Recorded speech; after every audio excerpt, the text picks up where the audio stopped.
screen about, yeah, we got it. G'day everybody. Today we're talking about the staying motivated for the thesis duration, a bit of a panel discussion. And I have with me Anna, Kari and Vijay. So welcome aboard, rather than do all the full names. What we might do is look at, the areas we're looking at is trying to stay motivated throughout the duration of your thesis, and that's quite hard. Whether in the middle of it or we've been there. With Anna, Kari and Vijay have all finished their doctorates and have certainly been there, so they can give some great insights on this.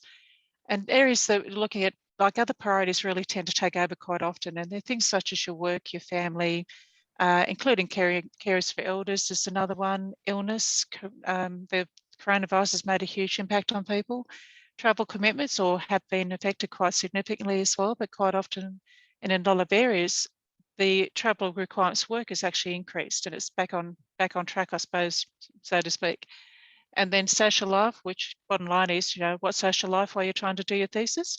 So you miss birthdays, you miss anniversaries, weddings, those type of things, and that's part of life. It's taking that time out whilst you finish your thesis and then look at how do you get back into the social life aspect, which I believe Vijay, Kari and Anna can probably add a bit to.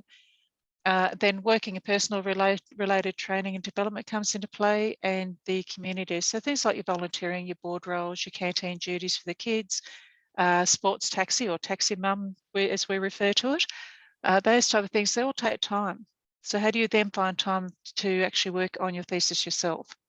And how do you really balance that whole combination of things and really keep the eye on the prize, so to speak, getting your doctorate without alienating everybody around you in the process? And adding to the divorce statistics, I suppose, is the other thing.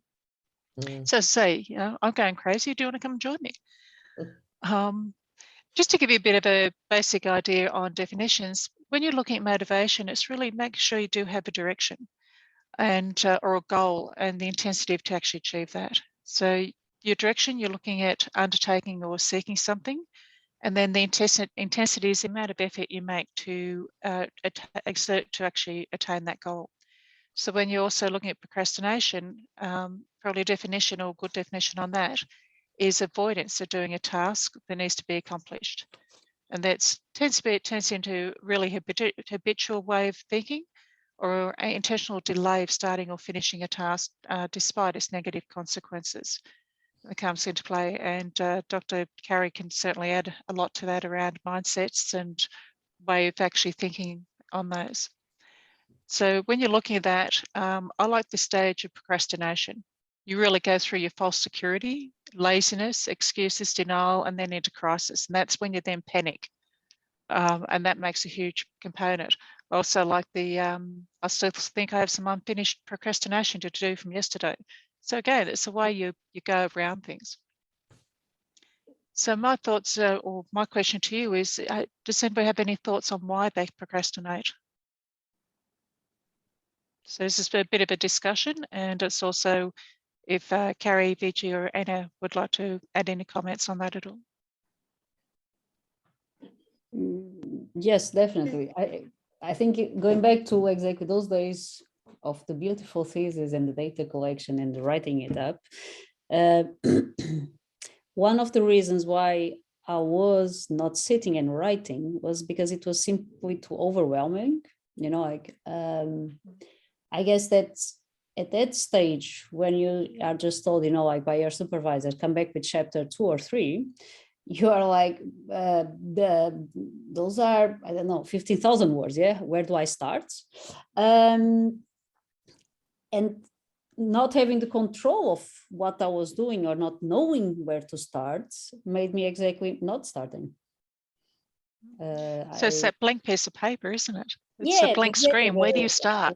How was the author block or whatever, like that, exactly, like, where do I start? Like, where is the beginning of this chapter? What should this chapter have? And then, I tended to go to the look at web, and ask Dr. Google, like, what is chapter 2 of a thesis or something like that. Yeah. But then, like anytime, like you start seeing so many, such amount of information that you do not have the knowledge to make sense out of it, basically. I think that was definitely one of the reasons why exactly at some points I had a hard time to go back and sit. And then this is a loop, because you don't do it, and then you start feeling guilty, and then you start feeling guilt, you're already late, and like so, and it's not improving the motivation. So yeah, I think that was what was blocking me back then, basically. Anything you'd like to add to that, Carrie or BG? Yeah, I can kind of echo what Anna said.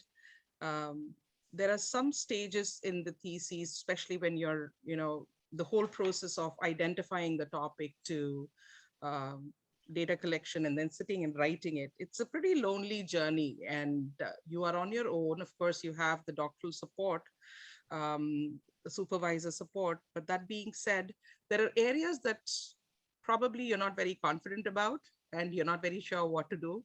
And for me, one of those areas was literature review.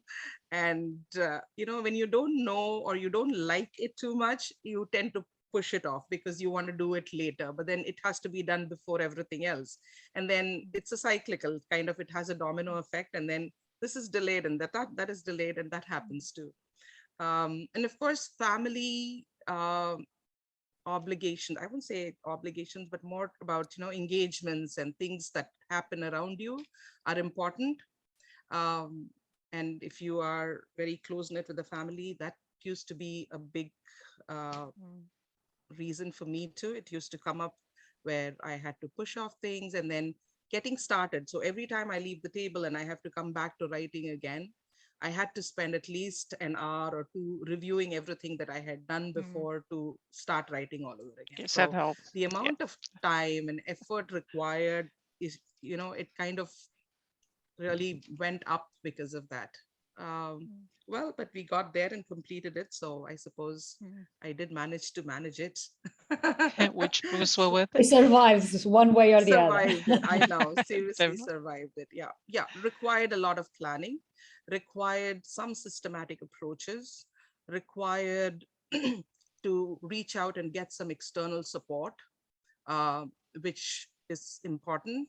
And I think it's not just one strategy that works, but it's a combination of steps to address it. And I'm sure we'll be talking more about that. I'll let Carrie share her. Yes. Any thoughts, Carrie? Yeah, I think I agree, obviously, with having the same experiences like Anna and VG. But one of the things for me with the procrastination is that when you're sitting looking at the blank screen, I found, you really get into that thought spiral because you're exposing vulnerabilities, you're sharing, you're thinking about, am I good enough for this? Am I the only one that's looking at a blank screen? It seems like everyone else is doing better than me. And you can really go into a downward spiral. And I think that's really why the support is so important, and being part of, the Doctorate Hub really helped us, but also the WhatsApp groups, because when you're trying to describe it to your family or your friends, it doesn't work. You're unrelatable, really, because they don't understand the pressures and the quality, everything that's required, the energy to complete these tasks. It takes everything that you have really to go through and discover these answers. So that's what, one of the things I found that you had to push through and overcome. All right, thank you. And in the chat we had that we procrastinate because our brain urges us to do easier activities to keep distracting us, which is definitely agree with that one. What I might do is just even cleaning the boards is a very good alternative to write your thesis. Very house clean. Like, I have no idea how often I change my house decoration. I know. And I think we've discussed this in the group, the Doctoral Hub group, because I think when we were talking about procrastinating, I think it was, if I'm not wrong, it was Carrie who said, I think I would have never cleaned my house as much as I've done while I was doing my doctorate. So. Yes. It's like when you're doing undergraduate stuff, the house had to be spotless for you to be able to study for the exams and things like that. And this is no different. You tend to go down that habit. You've created that habit before you start, and we're just going back down that path. Yeah. I just want to, I suppose, scratch on the surface on this rather than go into much detail at all. But just to give you a bit of an indication of really what procrastination, so there's a bit of a battle between two forces within your brain itself, and that's the limbic system and the prefrontal cortex. So when you look at the limbic system, that is really a network in the brain that includes, and I can never pronounce these, come on, Dr. Carey, the how popular The amygdala, your amygdala. Sorry, you said they're trying to pronounce it, they're going, I usually can do this. But it controls your emotions. This section, the limbic system, it controls the emotion, the actions, and the essentials to life, such as eating, breathing, etc. It's where the emotion is regulated, and it's often characteristic as the feeling and reacting brain aspect, and your response to the immediate things like you're feeling thirsty, you need to have a drink, those type of things. So they're the trigger type points. Whereas with your frontal cortex, prefrontal cortex, is just the thinking brain. It's a different aspect. That's where the complexities and nuances really go down. And that's things like your language, your problem solving, your long-term planning, and then that's what makes you special as a human. It's most evolved brain region, but it's also susceptible to stresses. And that's where all this procrastination piece comes into play. And things such as complex problem solving, that then gets impacted by fatigue and hunger, etc. So you have this offsetting pieces as both part of the brain. What that actually does is you have this fighting piece constantly between your limbic system and your prefrontal cortex. There was actually a survey in 1992, so it is a bit older. And what they found that 52% of students surveyed indicated that they had moderate to high need for help concerning procrastination. And it was also estimated that 80 to 95% of college students engaged in procrastination, and approximately 75% considered themselves procrastinators. Now, that's 1992. Fast forward to 2020, it's probably worse. I don't think it's better. So it'd be interesting to see if that type of questionnaire came out again, particularly in the last, say, 2 years. I think that's probably had all this extra laying and everything everybody's dealing with, which probably has added to the procrastination rather than alleviated it. So just scratching on those rather than much deeper in what sits behind those. Any thoughts on your limbic system battling your prefrontal cortex, how you're thinking, the feeling versus the logic type things? Do you see that as a fighting between the two, or just as accepted? I would just like to add something as overarching comment. So when you talk about your amygdala, that puts you into fight or flight. And when we're experiencing anxiety or stress, or we're on that thought train about, oh, I have to do this paper, it has to be due by midnight. If I don't do it, I'm going to fail. If I fail at my doctorate, then I'm not going to advance in my career. And we go in this big emotion. And as every thought makes it bigger and bigger and bigger, it's at that point where you can't really then turn it off and get creative and write your paper.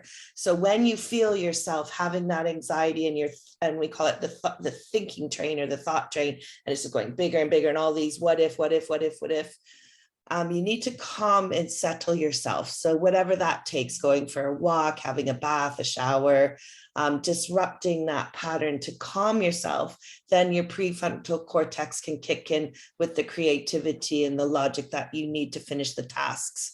So that's where somebody's flipping their lid. Your amygdala is like, it's being irritated, you're frustrated, you're getting depressed, you have anxiety, you're apprehensive, you're procrastinating. And that's where people then shout at somebody, the 2-year-old comes into the room and you shout at them for no reason. And that's because we call that flipping your lid. So that's just all these symptoms of your amygdala being triggered and you're in fight or flight. Thank you. Appreciate it. Any other comment on anyone, or keep continuing? Oh, I just would like to comment on what exactly Carrie just mentioned, because it's nice, but exactly sometimes I feel like not that easy to implement. So to say, it's just like if you are in the middle of the panic, it's just like one wants to feel sorry of yourself, like you need that catharsis, like you feel that bad, that then the day after, like might be a bit more lighter. But it's very interesting to understand. And again, I guess as Vijay also said, it's like it sounds like we are the only ones doing this trip. It's like we are the only ones having this type of feelings, this type of uncertainties, but actually we are not. And, you know, like as Carrie just exactly walked us through, you know, like it's a normal process, so to say. Yeah, it's something known. And at least having the I did not have that understanding, to be honest, when I was doing my PhD, whether, you know, like I would have managed to activate, so to say, that type of knowledge, whether I would have managed to, you know, like, okay, fine, then I go to the party, you know, like tomorrow is a new day, instead of just trying to push and to sit in front of the computer and then having one page written and feeling miserable. I think it takes exactly not knowledge, but also willpower to be able to action exactly those type of things. It's just getting that next sentence out, the next paragraph out. With that, it's sitting there feeling so, oh, I'm getting nowhere. And you then start spinning wheels, and that's that fight or flight approach then starts coming into play. Yeah. Okay. We spoke about what excuses we use to procrastinate and what kind of impacts, but things like you have people trying to be perfectionists. They plan to the nth degree. Virginia and I was having a chat earlier that you get some planners that go so detailed that they create procrastination because they are trying to plan to be perfect. Yeah.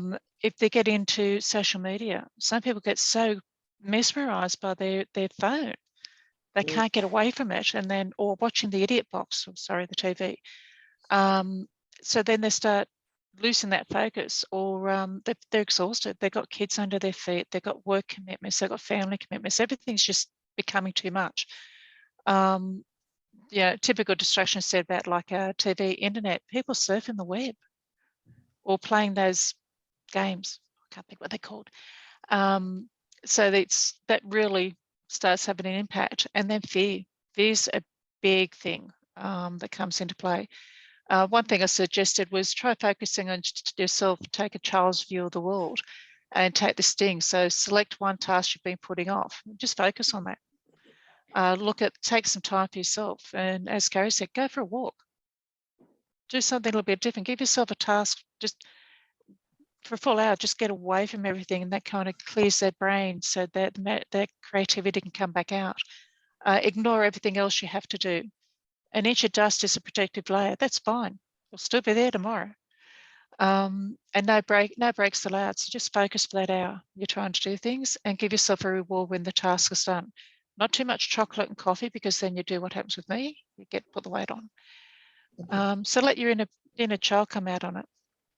Another area is that when you're looking at motivation, is you need to focus on yourself. That's the way, because good habit will create further good habit, like bad habit creates bad habit. And that starts changing your underlying belief about yourself, and then you start owning your own goals. So you're going from I won't do it right through I will do it. You have those steps you can go through on that. When you're looking at trying to reduce procrastination, there's some things we spoke about earlier about how to avoid or reduce procrastination. And a couple of areas looking at is like get rid of the distractions, the excuses or the energy sappers that take away, things like watching the idiot box or surfing the web, those type of things that really take your time. Create a me zone to study in, even if it's a corner of the room or the corner of the table that you control. Once you're there, that is your area to study in. That does make a difference. I have a downstairs study for uni and an upstairs study for work. They are different studies, different focus areas, different mindsets when I go in. So totally sport, where Mal has his man shed. That's his area, his outpoint. Keep track of your time. Time goes so quickly, you don't realise it's gone so quick. So it's noting how long things are going to take and really allocate that time accordingly. So if a chapter is going to take you 3 months, break it down. You're focusing on a 3-month target. Counter any negative thoughts if possible. So it's part of that reinforcing belief. I can do it. I can get it done. I can get it done, rather than I never can do it. Create your to-do list, as Virgie was saying. If you've got a to-do list or a pictorial up in front of you, you can tick it off or you can focus on it. That gets that visualization happening. Reduce and eliminate multitasking. Mind you, we do multitask all the time. We don't not. Write small chunks and often 20-minute stints. That's a paragraph. That's a couple of sentences. That's thinking something through. That's reading a bit of an article. Jump to a different task or section if you get stuck, or ask a question. You've got support mechanisms there. Ask the question. Break larger tasks into smaller chunks. So that chapter over 3 months, if you're looking in week lots, that's 12 sections it's done. So it's just trying to focus on those. Don't worry about spelling. Get the information down. Worry about the cleaning up after. The amount of time you're worried about how you've worded a particular paragraph, you've wasted an hour. Where if they got it down and then clean up afterwards, it takes a quarter of the time. And remember, I take the view of inch of dust is a protective layer, an inch of dust does not hurt. So that's as far as the cleaning, it can wait. And then really it's just prioritize, keep prioritizing. When you Jackie, look, I do want to add yes. something at that point. Yes. And this is kind of a combination. Do you mind going back on the slide Yes, a little bit? Max. Yeah, just one. Yeah. I think it's important that each one of us should identify what our, learning style or writing style is, right? It's very important. And it's okay to spend a little bit of time to contemplate on that. It is okay to, for example, where you mentioned that you have a separate space to sit and write and work, to a different space where you can relax. I did not do that. I wanted to be close to my laptop, and there were days when my laptop was sitting right on my dining table, and I used to sit down, and if I had 2 hours and there was nobody around, I used to just sit and start going through reading or writing. So it depends on, what your style is. Sit back, and if you need to be flexible about it, that is fine. For example, I was in a lot of WhatsApp groups with the Doctoral Hub, with Jackie, with others, where somebody made a comment about what they'd done in a particular section or what happened during their Viva and what kind of comments came up. Even though I was not at that stage, when they commented on a particular section or area, and if I had written that or not written that, I would go and plug it in there and then go back to review it. So I kept myself a little flexible and fluid in that sense, not too structured, though some areas I was very structured too, because I had to get and have a plan to go there. So I think it's important that each one of us identifies what our writing style is, and keep it. And it's a combination of strategies again. I think that's important too. Yeah, I just wanted to add that. Great. Thank you very much. Appreciate it. And also, Jack, if you don't mind, I think. No, I don't need the slide because exactly it's slide independent. But it's also a reason why during our group sessions, our club group sessions, we invite students exactly to share, to present, to discuss, because like your initial writings, and they don't need to be perfect, but you need to kind of overcome this kind of perfection that things need to be perfect to be submitted to your supervisor, because before you reach that point, there is quite some writing that will happen in between. And the moment you start sharing, you also start engaging. You go away and out of this kind of bubble that one locks himself of this continuous negative cycle. So share, like talk, don't allow yourself, and I think for that exactly you have these sessions and you have the group sessions, allow yourself to interact with people, allow yourself to understand that you are not perfect, that you will improve with time. And I know even if this means going away from your comfort area, this will take you so much further. And this would have helped me so much when I was at that stage, okay? Because I didn't have really with whom, at least at the very initial phase, I thought that my research was so unique that not even with my partner I could talk, even though he was also almost finishing his own PhD. So he could relate to me on that grounds, but I thought it was so unique that no one could understand me. Talk, like most of the doctoral students and your peers, and exactly also the ones that already graduate, they might not manage to relate with you at specific subjects, but they can relate to you during the struggle, during the moment you're writing, during the moment you're putting your thesis together. Back to you, Jack. No, thank you, and totally agree with you. Just having that outlet, it does make a huge difference. That's part of why I set up the different WhatsApp groups so we can give the support to each other going through. One thing we looked at was things such as the Eisenhower Matrix or the time management type thing. It's really saying, okay, where do you best locate within that? The main one to look at is trying to probably target the non-urgent and important. They're the ones where around 75% of your time really should be focused. And what that does is that gives you much more balanced success. The mentality piece comes into play. And that's where you get the high priority goals come out. And it's your relationship building, your planning, your creation, those type of things. Where you push so much time in the important urgent, that's where you get the stress and the burnouts come into play. With the non-important and urgent, you know, that's your emails, your phone calls, the interruptions, those type of things that you get hit with all the time. But it should only be around 15% of your time. And then obviously the not urgent and not important around 5%. So those type of things. So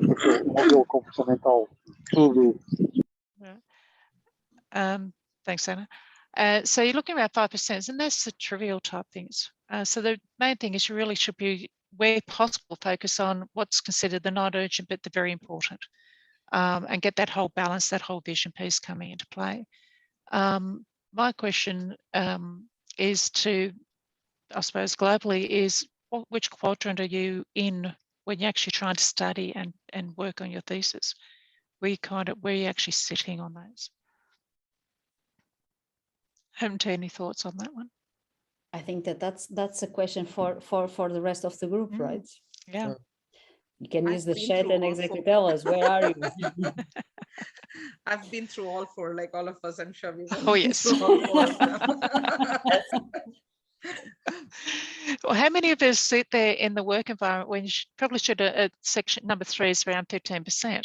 How many times are you in the work environment that you got 90% of your times in there dealing with the emails, dealing with the phone calls, the interruptions, the meetings type things happening, rather than looking at the balance, the vision, the results orientation, which should be 75% of your time.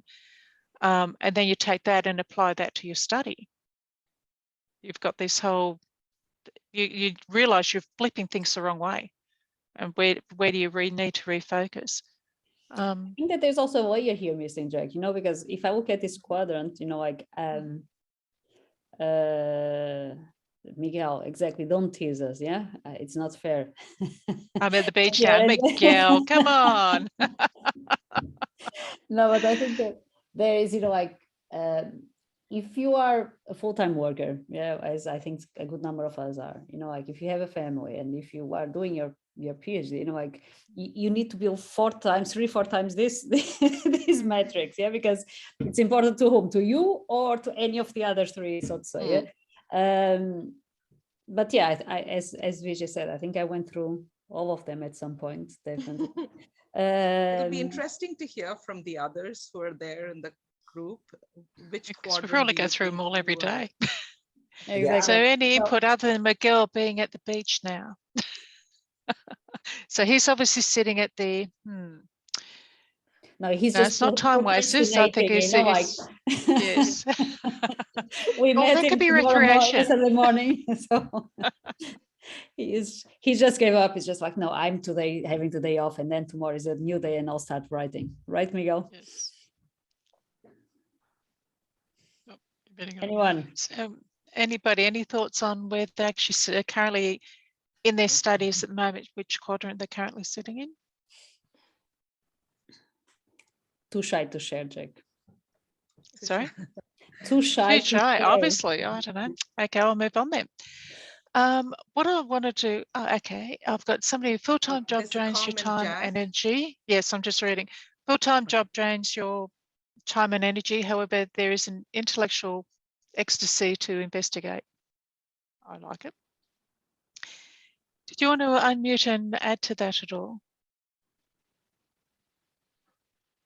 So feel free to unmute at anybody at any time. One area I want to touch on is mindset. And I know it's just scratching the very, very high layer of the surface, because there's just so much more detail that goes through, and Carrie can add to that. But one area is there's a TED talk, and certainly well worth listening to give it some insights around the mindset area, and that's by Carol Dweck. And her view is that it's a simple idea that where was it? That she's teaching the growth of mindset creates a motivation and productivity in the world of business, education, and support. So it's an area that she looked at. It's going back from about 2000, early 2000, 2005, 2006. And it did have quite a growing area, but we've kind of taken that next step and layering now. But she has got she has got a book in 2006 that's around the psychology type things, and there's a couple others, and at the end we've got a few listings. Did you want to add to that at all, Carrie, to take that little bit on the next, or scratch the surface a little bit deeper? Yeah, it's just hard to scratch the surface, because then you kind of go, I want to open up and go into do. Maybe we need to have another session purely covering on mindsets and thinking. I think it would really require more in depth. Like it wouldn't be in the right context in this place, but just understanding, I think that when we can explore underneath our mindset and go into the neuroscience of actually how our brains work, and that gives you the power of the knowledge to understand when you're on that thought train and that anxiety is coming. So it's really going into the root cause of what creates our mindset, what creates our feelings, what creates our actions to get the outcomes. So yeah, definitely a new session. Anna, we'll have to book another session. I'm taking notes, Jake. I'm taking notes already. Okay, duly noted. I suppose I'm after any thoughts people have on staying motivated or really getting motivated. Did they have any thoughts or views on that? What would you do, or how do you think? Well, for me, I always kept very a vision board on what did it look like, and kept in touch with people that were ahead of me that I think, how will I ever get through this? And you could see that people did overcome those barriers, and looking at the end game. Okay, so I'm aiming to graduate at this time, and staying focused on that goal. And why do I want to graduate? What is my reasons? What's my why for even being in the program, and being connected with that? And that really helped. I could see when other people were waffling and kind of succumb to circumstances. Oh, I'm not good enough to do this right now, or it's just not the right time in my life. I thought I had a more supportive partner. I thought my job would be less demanding, whatever excuse was going on. And the people that dropped out of the program, because as Anna will share, it was surprising to me how many people drop out at like the thesis stage of their doctorate, have really come back and said how gutted they were they didn't push through it. And to see the rest of us go forward and actually graduate and become doctors, the benefits are just incredible in where my career has gone, where my level of learning and how I manage things, it's just been so valuable. So that inner resilience attaches when you know your why, for me. Okay.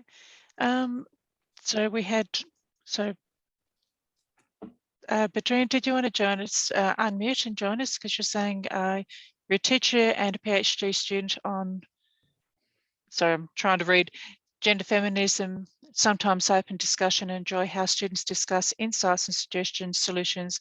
Therefore, your job can be motivational. Did you want to expand on that at all? Feel free to unmute anybody at any time. Yeah, perhaps she can't. Okay, it's quite possible. Vijay, did you have any, how do you stay motivated?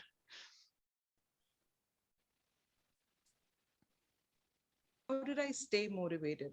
I think it was during our the initial, the modules when we were doing, and I was prepping up for my topic and everything. It was one of the sessions where I heard I was talking to the professor and he said, always remember that you have to enjoy your topic. You have to really be involved and you have to want to do it. Because when you start doing your research, as I mentioned, it's a lonely journey. You're going to be, tugging along, and you will really need to keep yourself motivated. I was kind of reminded of that every time. And right from, where there were different options where I was trying to pick up on what areas I wanted to research on, I kind of reminded myself that it is something that I should be really interested in. And I delayed my thesis topic by, when I started my thesis and my research, I delayed it by 6 months just because of that. I was waiting for the right opportunity, the right organization where I could do something implementable, an action research study, and that was a big factor.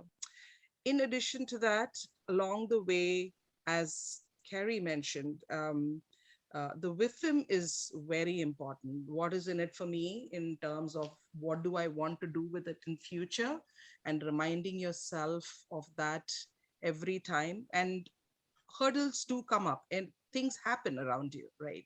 With family, on the personal level. I went through a couple of losses at my side, quite a few things, but it was always about that, reminding yourself to come back to it. Whatever happened, just come back to it. And I sort of, once I started writing, I implemented some strategies where, as I mentioned, whether it was productive or not, whether it made sense or not, I was sure that every day I would put in 500 words to my thesis. I would write either it was literature review or it was something else. It would be a figure, it would be a table, but I would do something with it on a daily basis. I did take some time off also. And I made sure and I went and attended some family functions. I was there for birthdays, but I wasn't there for the whole time. So when I went, I used to make sure that I used to go attend, spend an hour and come back. So it kind of put a sense of urgency in me. It reminded me that I had something at the back of my mind. It created even an external perspective of urgency, which also kind of garnered and brought in some family support because they knew I wanted to do it. And I kept talking about it. I spoke about it to everybody that I was in touch with, family, friends. And like, I even had my son who was doing university at that time. And I said, if I lag back and if I'm saying, this is not right, remind me, no, it is important. So I reached out for some support. I reached out for external support. All right. Thank you. Bedreen, did you want to unmute and contribute?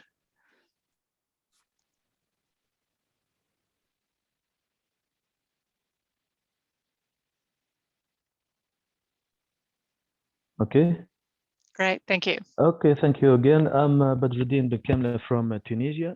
This is my first participation in this meeting. Thank you so much for sharing such valuable information.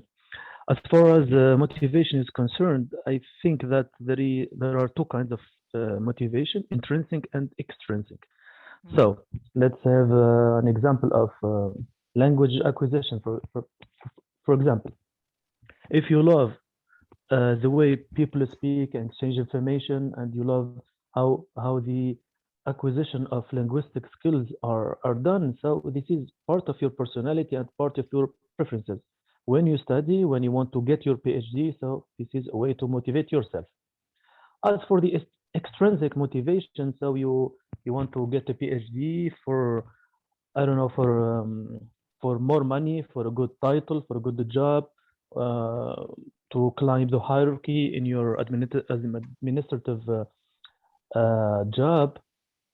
But I think the perfect way is to combine both intrinsic and extrinsic motivation. So both of them will be perfect.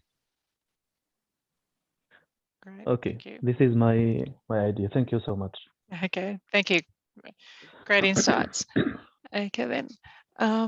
Anybody else want to contribute? No? Okay. Well, as a couple of things to talk about, if you understand your why, that's a big thing. And if you do understand your why, you can actually focus on it. as Virgie said, it's understanding, where you want to target the end result. There's an area of changing your beliefs from what is possible that I can't do it to I can do it. And Carrie touched on that a bit earlier. And if you could change your limiting beliefs, if you possibly can, so that whole thing, I can't, you're going to eventually be you can't. By changing that, I can do it, I can put a visualization board up, you can help you see what you want to actually achieve, helps you actually motivate you to actually go towards that. Surround yourself with catalysts. So those are going to support you in what you're doing. If you've got negative people saying you can't do it, oh yeah, what are you wasting time or energy on? You're going to eventually believe them. Move away from that if you possibly can. Build in the better feedback loops. So if you understand why you're doing something, because in effect, you are living and breathing your thesis for several years. It's got to be something you really want to do. So, which then links back into your why. And I use a lot of, I never used to, but I do use pictorials and journals now. And I find that gives you that, you can get different insights and different reflections starting to come through. And they really help when you actually go, well, why was I thinking that? Or why did I make that decision? Why did I interpret that piece of data that particular way? And that really helps you when you're writing up the, say, chapter 4. And one thing is check your attitude. Being a negative Nelly, nobody wants to know you. That stay positive certainly does make a difference. Don't catastrophize and really plan, re-energize, take the time out. And then live the balanced life as the study, work, life, self-type piece, and Virgie mentioned on that, spending an hour with relatives on a particular event and then stepping away. You've been there, they know you've been part of, but they also know you're focused on other things as well. Present at a conference and learn from the experience, those type of things really do come in handy. The amount I learned from presenting, say at the BAM conference, you actually set up brilliant networks, but it also gave you different insights and different type of feedback, which if I hadn't have done that, I would not have then taken the next level of the information I was working on. And that also helps you set up networks and peer support that flicks in around that. I suppose we spoke to a bit about how we motivate ourselves. Did anybody else want to add onto that at all? No. Mine's the 4 a.m. coffee. That's the first thing that kicks me off. Some thoughts of what we've done, and different people have different discussions about going through respective thesis or working on thesis. And that was, one was definitely set priorities. So where you got the work, life, family type, volunteering, whatever, just try and get that balanced approach if at all possible. Create a me zone to study in, and that's where you're not getting the noise level and the interruptions all the time. Obviously, you've got family commitments you need to work around, but then really try and consult and get that support. Get the family on board. The amount of people I've spoken to that if the family's not on board, they just can't get the traction going. And that a few have actually said, if I finish, everybody benefits. So they've actually gone through the reasoning why. So obviously that kind of helps going where they're going to miss some events or not be there for full duration on some events. Agree on carer duties and domestics. My spouse, he said, you go to uni full time, work full time, and I'll pick up the domestics. Well, that was 1985 and he's still doing the domestics. So went well. Keep track of time. Sorry, Virgie, you have no life for me. Keep track of your times and really know how long things are going to take and allocate the time on those. Try and counter negative thoughts wherever you possibly can. So it's reinforce that belief of what is possible. I can do it. I can do it rather than I can't. And create that to-do list, because some people work with lists where they've got a big list and if they're ticking off, they can see the progress. Other people don't. It just depends on how you visualize that. But that also creates this really generates a bit of a positive vibe that, okay, I'm making progress, things are happening. A couple of people who say that they couldn't reduce or eliminate multitasking. We're all multitaskers, whether we like it or not. Some of us are good at it, some of us aren't. So it's really just trying to aim in shorten stints to try and get that focus piece happening. Writing small chunks and write often 10, 15 minutes, that's an article read, some notes taken down, it's a sentence, it's a paragraph. Next thing is the chapter. So it's how to focus on those. Go to a different task. If something's really bogging you down and you cannot focus on it, stop that task. So try and start something different. See if that does make a difference. And then breaking the large task down into smaller chunks so you can feel the progress going through.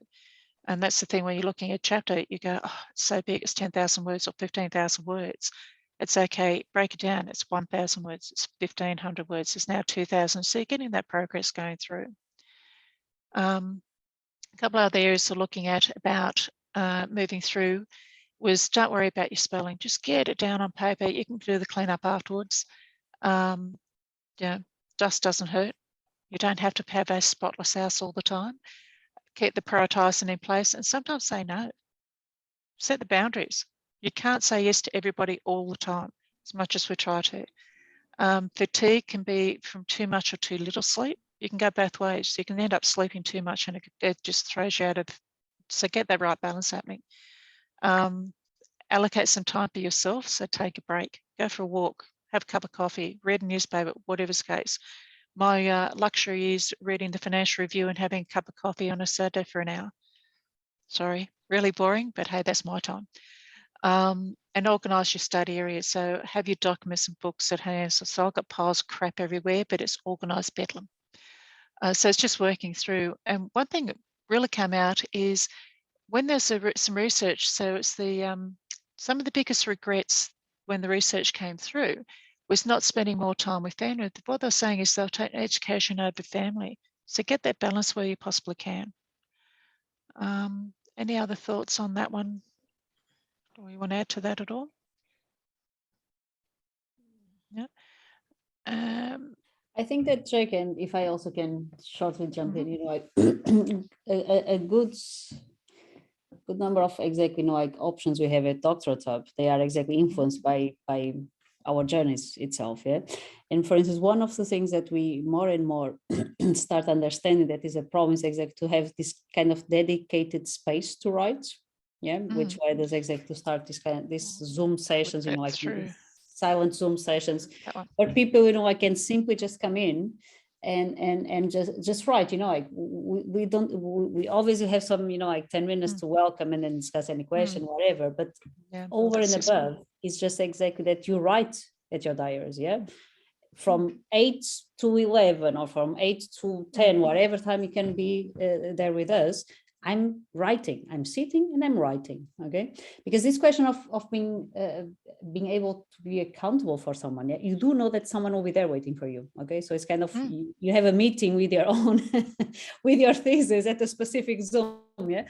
And this is exactly those type of small kind of triggers that exactly can have you, you know, like staying focused, staying on track. Because always if you are in one of those sessions, you know, like someone else would exactly say, well, gosh, you know, like today I was so useless, so you know, like nothing really, everything I wanted to achieve, it was a no-go. But then you start seeing exactly this normality. It's normal. We have good days, we have bad days. We just need to keep on going. And also just to this idea of looking at ones, you know, like in front or that are a bit ahead of us.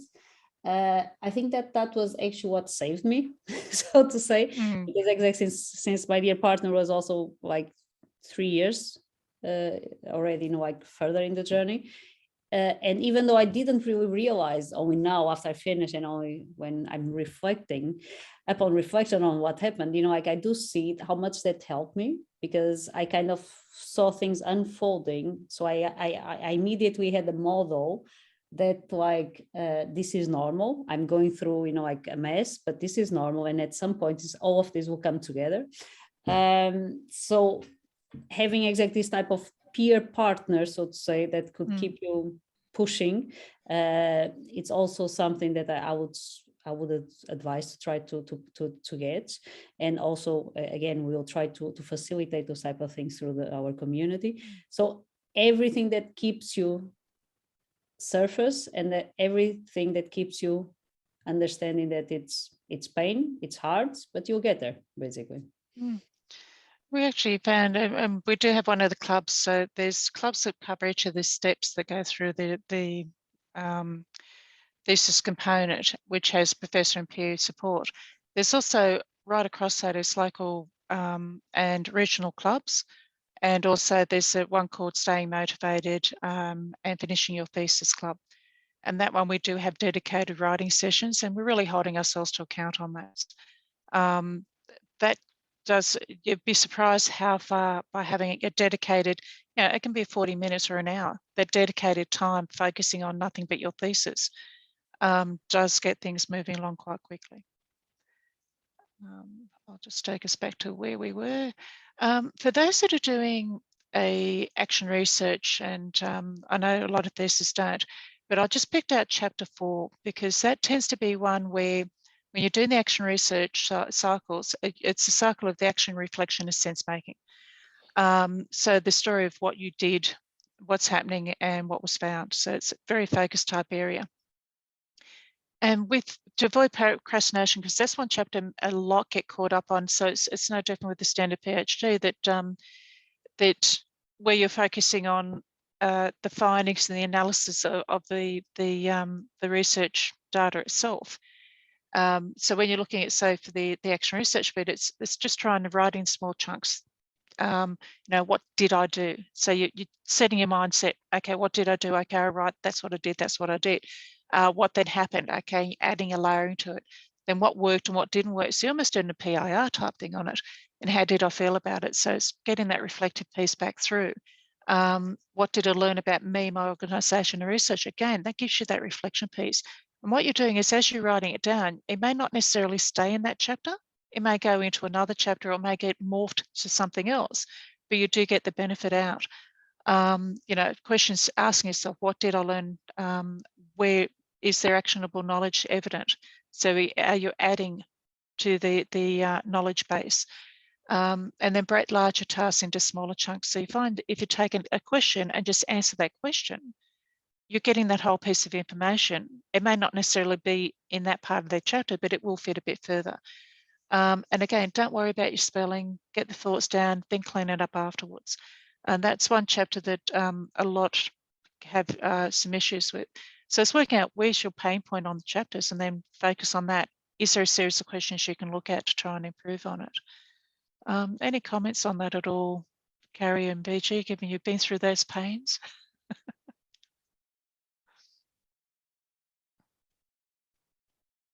No?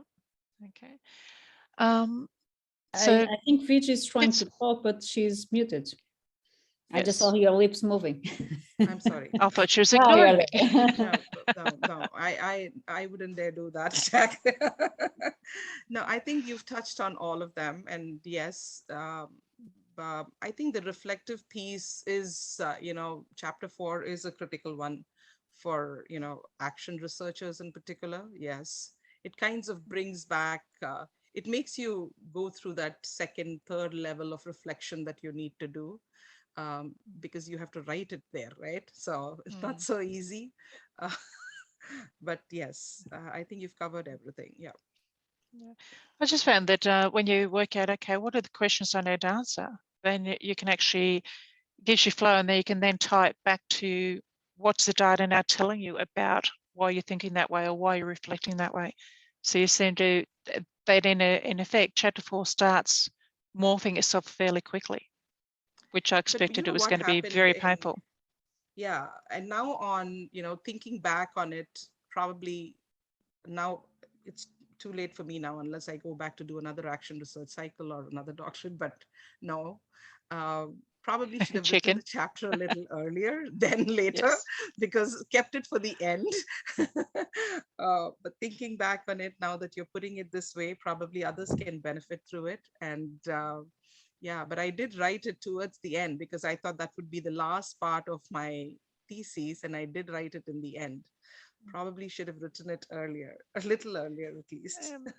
Yeah, I think a lot of us think that, and you're kind of thinking, and when you finish writing, you're thinking, oh, geez, if I'd have written it before, and because then you're going back and rewriting different chapters or different sections because the way you've written that and tying it back into the literature. So it's all has this knock-on effect. Yeah.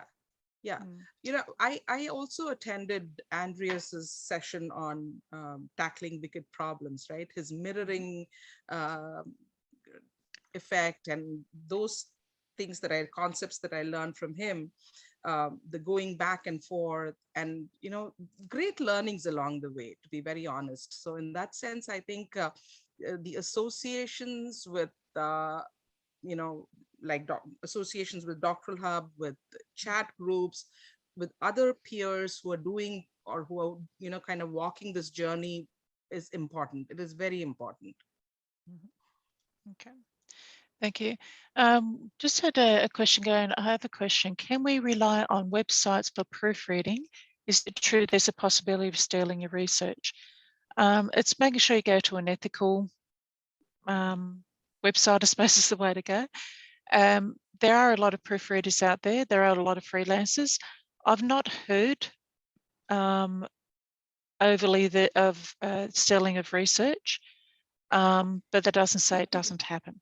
So whoever you're going to have do your proofreading, look at the ethics side of things. Are they reputable? Yes. Any other thoughts on that one?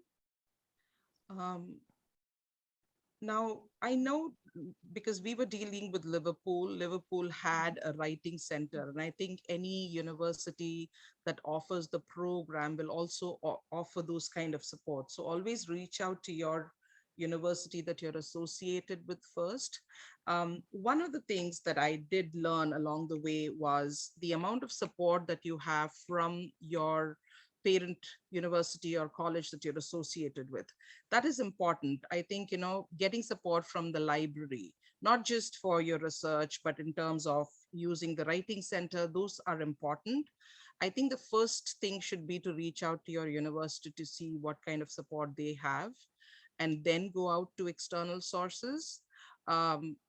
We didn't get, you know, between Jackie and me and the limited people that I have been in touch with, I haven't heard or gone through an instance where the research topic was stolen, but I've heard the fear of that being there. It is a genuine concern that students have.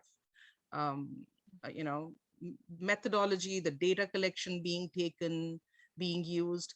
And that came up to me because when I was doing my, I did a mixed methodology research. So I had quantitative and qual.